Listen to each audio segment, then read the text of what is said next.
నాకు 100 పిటిషన్లు వస్తే 70 పిటిషన్లు ఇవే వస్తున్నాయి. నా ల్యాండింగ్ ఓవర్ కొట్టేశారు. ఇప్పుడు ల్యాండ్ వాల్యూ పెరిగినప్పుడు సెంటిమెంట్స్ ఉంటాయి.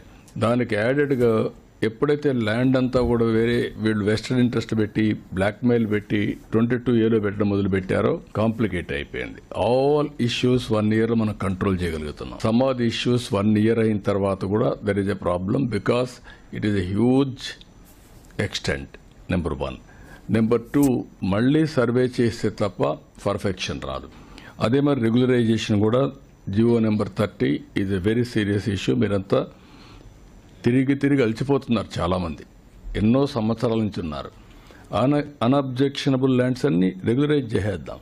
వన్స్ ఫర్ ఆల్ ఆ ఇష్యూ అయిపోతుంది. ఎట్టి పరిస్థితిలో all collectors you are focusing 10% of your time only on revenue problems. ఏ జిల్లాలో రెవెన్యూ సమస్యలు తక్కువ వస్తాయో వాడు బాగా పనిచేసినట్టు. మీరు ఐగాన్ వస్తే మాత్రం ఆ జిల్లా still there is a problem, there is a dissatisfaction among people. నా టైం కూడా నేను ఎక్కువ ఫోకస్ చేస్తాను.